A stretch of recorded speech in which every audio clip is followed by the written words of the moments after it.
What's up, Cloud Gamers? Welcome to the Cloud Gaming Extreme channel. So today I'm going to be giving you guys my honest review of the Razer Kishi grip. Now this is something that I was really looking forward to, really anticipating. As you guys can see with all of my clips here, I have every single clip released for the Google Stadia or even the Microsoft Xbox One controller.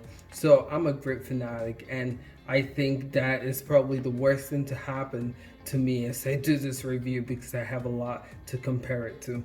But to get started, let's look at the design. I personally like this design. I think it's very portable. It's small, so you can pocket it. Actually, you can put this in your pocket, but of course you want to be careful with the grips, right? So if you put this in your pocket, potentially you might mess up the grip, so keep that in mind. But this is pretty cool on the back. It has this strap to hold it still, to put in this really small form factor, which I think is really awesome. And if you want to expand it, you just release the bottom like that and it expands like this. So something to tell you guys right away, this is for Android.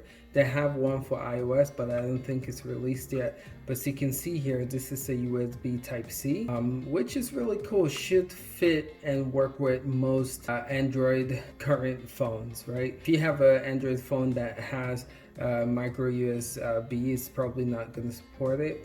You have to make sure it has a USB Type-C. As you can see, it expands to fit bigger phones. The Note 10 Plus and the S20 Ultra being the biggest phones with a 6.9-inch display and a 6.8-inch display.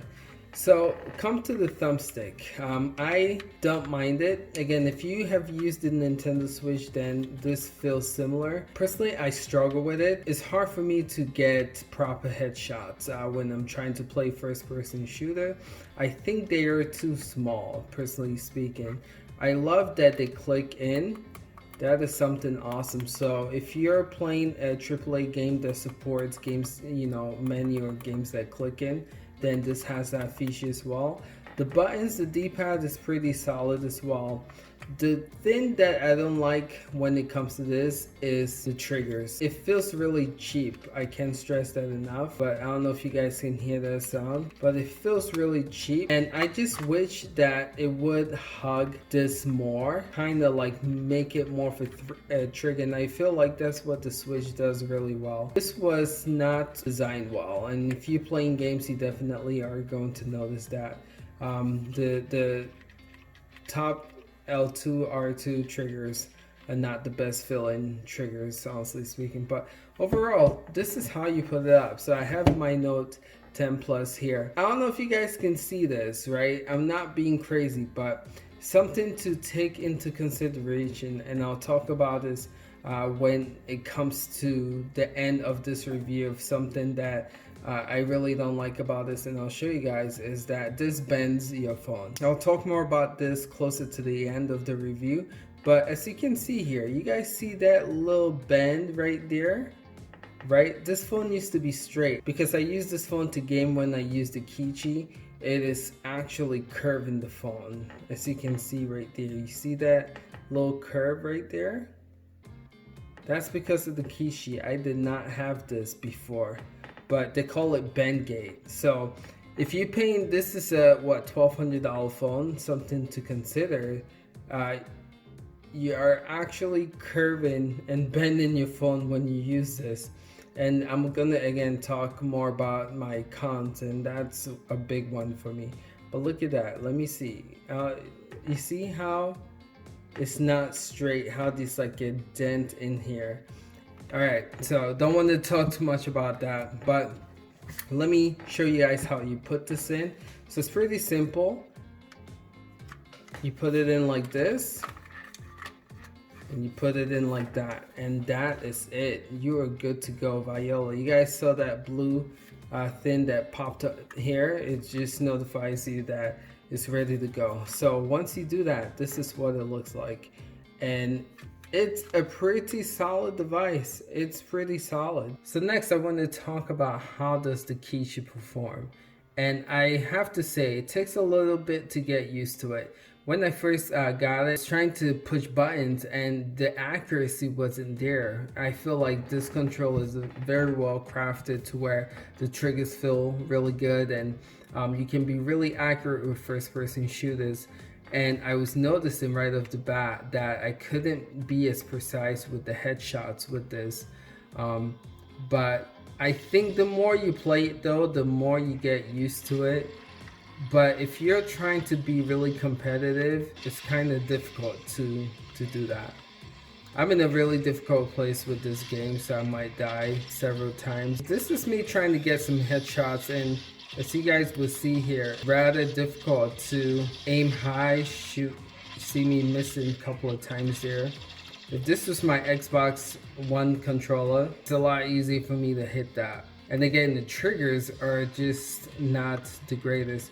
Now, something I have to say is this uses the battery of your phone, and then you can plug your USB Type-C in here to charge your phone through it. So it's pretty cool that it doesn't have its own battery, so you don't have to worry about battery running out. So as far as performance, I think that's great. So now my final verdict, let's talk about pros and cons. So the pros that I feel personally is how portable this is and how lightweight it is. And I like the button placement for sure. I like how the analog is positioned, and I like the D-pad. And I like how the buttons are optimized for whatever platform they're using. Again, if you push the home button, it knows this is Google Stadia and takes you to your Google Stadia home. I really admire that about this. Again, portability is key here. The analog stick could be better, but they are decent. I like how the charging port is right here and doesn't get in the way when you're trying the game, so that's a huge plus. And I love how you can still charge your phone and play this at the same time. So those are my pros when it comes to this. So my biggest con with this is that it does bend your phone. I don't care what you have to tell me.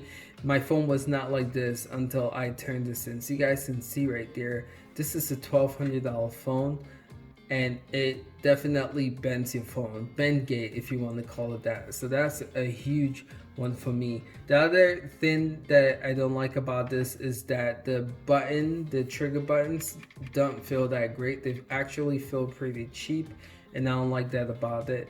The other thing that I think would have been neat if they would have added this is just vibration. I know that might be too much to ask for, but if this had vibration, I would really enjoy this more and appreciate it.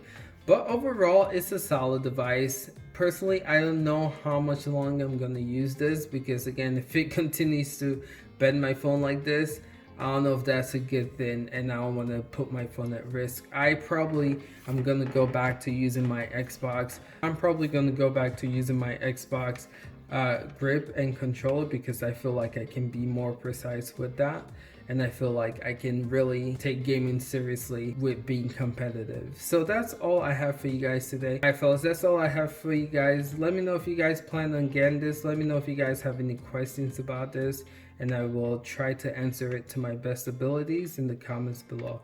Alright fellas, appreciate you guys. I will catch you guys in the next video. Till next time, peace out.